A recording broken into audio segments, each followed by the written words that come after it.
झनक लेगी एक बड़ा फैसला जब वो डिस्चार्ज होगी हॉस्पिटल से। झनक के फैसले से उड़ेंगे सभी के होश। जी हाँ दोस्तों, हम बात करें स्टार प्लस के शो झनक की। तो दोस्तों आगे बढ़ने से पहले अगर आप हमारे चैनल पर नए हैं तो इसे सब्सक्राइब कर दीजिए, साथ ही बेल आइकन दबाना ना भूलें। वीडियो अच्छा लगे तो इसे लाइक ज़रूर कीजिएगा। चलिए आगे बढ़ते हैं दोस्तों। झनक की कहानी में आ चुका है एक दिलचस्प ट्विस्ट। जी हाँ, हम आपको बता दें कि यहाँ पर झनक अब पूरी तरह से ठीक हो चुकी है। ऐसे में झनक के इलाज के सारे खर्चे अनिरुद्ध उठाता है, लेकिन वह झनक को बेटी का दर्जा नहीं देता। ऐसे में देखने को मिलेगा कि जब झनक को यह बात पता चलती है कि उसके इलाज के सारे पैसे अनिरुद्ध बोस ने दिया है, तो यहाँ पर झनक फैसला करती है कि वह उनके सारे पैसे लौटाएगी। वहीं देखने को मिलेगा कि झनक अनिरुद्ध से कहती है कि मुझे नहीं चाहिए आपके यह एहसान। जितने पैसे हुए हैं आपके, मैं अपने इलाज के पैसे खुद दूंगी। ऐसे में अदिति कहती है, हाँ बाबा, आप इस बात बता ही दीजिए या खुद पैसे कमाकर आपको वापस कर देगी।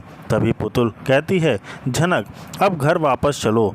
पुतुल की बातें सुनते ही अदिति हैरान रह जाती है और कहती है, पुतुल दीदी, आप सब पढ़ाई में उसकी हेल्प करना है तो कीजिए, लेकिन झनक उस घर में नहीं जाएगी। वहीं जेठू कहते हैं, अदिति हमारे साथ झनक घर जाएगी और हम उसे घर ले जाएंगे, क्योंकि तुम्हारे बाबा अनिरुद्ध जी भी उसकी जिम्मेदारी उठाने से पीछे हट रहे हैं। तो हम इतनी मासूम और प्यारी बच्ची को अकेले नहीं रहने दे सकते। तभी वहाँ पुतुल कहती है, अनिरुद्ध अंकल, आपने एक बेटी की खुशी के लिए दूसरी बेटी का सब कुछ छीन लिया। आप कैसे इंसान हैं। ऐसे में अदिति गुस्से में आ जाती है और कहती है, झनक मेरी बेटी। अनिरुद्ध झनक को बोलता है कि ये मेरी बेटी नहीं है और ना ही कभी होगी। यह बात सुनकर झनक की आंखें भर आती हैं और वह कहती है कि हम नहीं हैं आपकी बेटी, और हम कभी आपको पिता का दर्जा भी नहीं देंगे, क्योंकि आप उस लायक ही नहीं हैं। यह बात सुनकर अनिरुद्ध शॉक हो जाता है। तो देखना काफ़ी दिलचस्प होता है कि क्या अनिरुद्ध अपनी गलतियों का एहसास होगा। तो फिलहाल के लिए इतना ही। जैसे कि हम देख रहे हैं कि दूसरी तरफ दिखाया जा रहा है कि झनक ने बोल तो दिया कि उसे उसका कोई साथ नहीं चाहिए, कोई हेल्प नहीं चाहिए, लेकिन उसके मन में सिर्फ एक सवाल था कि आखिर उसने मेरी माँ नूतन के साथ ऐसा क्यों किया, क्यों उनके भरोसे को तोड़ा। दोस्तों यह सवाल सिर्फ झनक का ही नहीं था, यहाँ पर सवाल हम सबका भी है और सभी घर वाले सोचते हैं कि आखिर अनिरुद्ध ने ऐसा क्यों किया। अर्शी, जो हमेशा से थोड़ी समझदार और गंभीर रही है, वह अतीत की यादों में खो गई।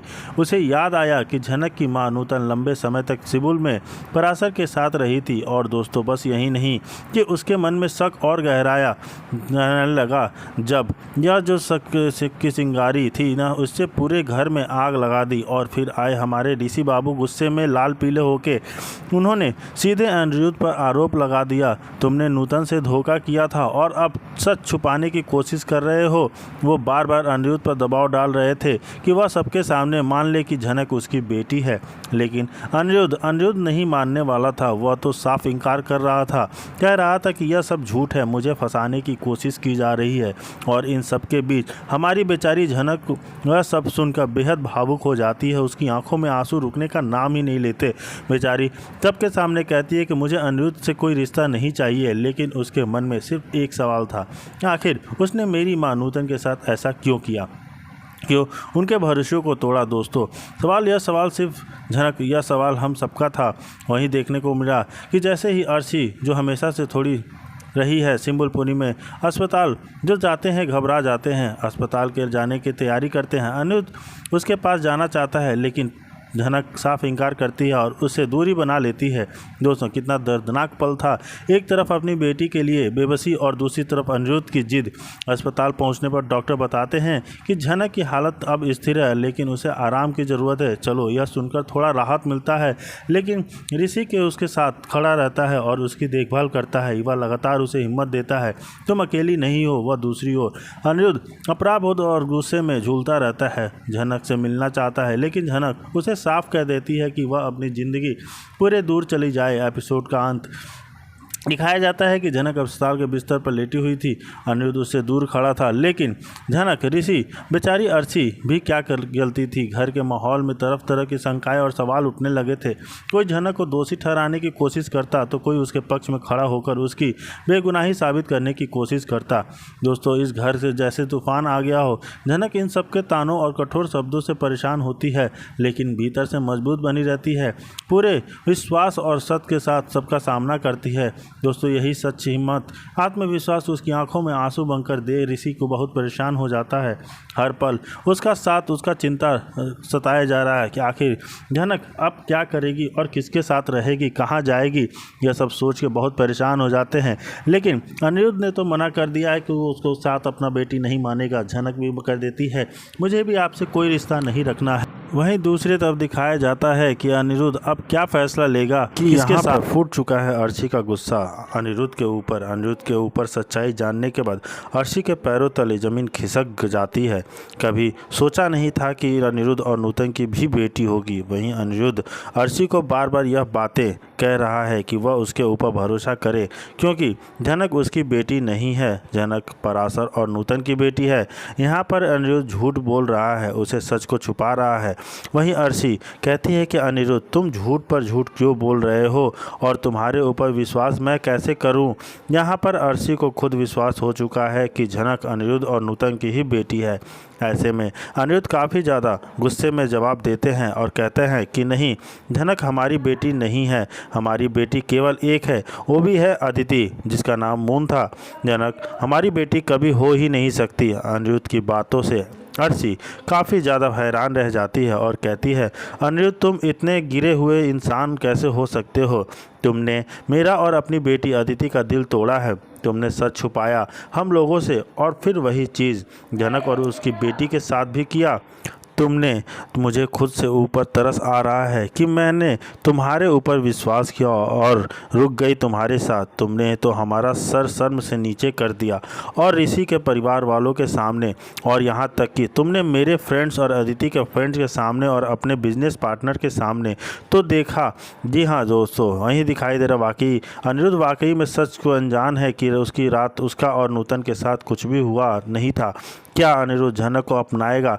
जी हाँ दोस्तों, वहीं दूसरी तरफ दिखाया जाता है कि घर का माहौल बहुत ही शांतिपूर्वक है। वहीं दूसरी तरफ दिखाया जाता है कि कोर्ट में तनावपूर्ण माहौल से होती है। सबके चेहरे पर बेचैनी है, क्योंकि मामला अब निर्णायक मोड़ पर आ चुका है। झनक का फैसला आज सिर्फ दिख रहा है, वह अब डरने वाली नहीं है। एपिसोड मुख्य आकर्षण यानी कि झनक आखिरकार ऋषि को तलाक के कागज़ थमा देती है। वह दृढ़ स्वर में कहती है कि अब वह और अपमान, झूठे रिश्ते और मजबूरी नहीं सह सकती। यह रिश्ता अब उसके लिए केवल कैद जैसा रह गया है। ऋषि गुस्से में भड़क उठता है और झनक पर इल्ज़ाम लगाता है कि वह अनिरुद्ध की वजह से ऐसा कर रही है, लेकिन झनक आत्मविश्वास के साथ जवाब देती है कि यह उसका अपना फैसला है, उसकी ज़िंदगी अपनी है। वहीं अर्शी जाती है झनक से मिलने के लिए और कहती है कि तुम ऐसा कैसे कर सकती हो, मैं तुमसे ये उम्मीद नहीं कर सकती थी। और उधर सृष्टि की बातें अर्शी को समझाने की कोशिश करती है, और अगर वह उसका साथ दे तो झनक को पूरी तरह से रिश्ते को तबाह कर सकती है। अर्शी अब के पक्ष में आने लगी है, जिसका माहौल और भी ज़्यादा झनक के खिलाफ होता जा रहा है। अनिरुद्ध पूरी तरह झनक के साथ खड़ा दिखता है, उसकी आंखों में चिंता हो तो है, लेकिन साथ ही झनक के फैसले से लिए गर्व भी है। वह उसको साफ शब्दों में कहता है कि झनक कोई दबाव नहीं सकता, अगर ज़रूरत पड़ी तो हमेशा उसकी ढाल बनेगा। जी हाँ दोस्तों, वहीं दूसरी तरफ दिखाया जाता है कि कैसे ऋषि इन सबको पीछे छोड़ के और उसका साथ देता है। झनक को कहता है कि अगर तुमको चाहो तो मैं तुम्हारा साथ दे सकता हूँ। सृष्टि और झनक का एक बड़ा कदम उठा लेती है और वो दे देती है ऋषि के हाथ में तलाक के पेपर। जी हाँ ऋषि, हमारे रिश्ते का आखिरी पड़ाव है, यह है तलाक के कागज़।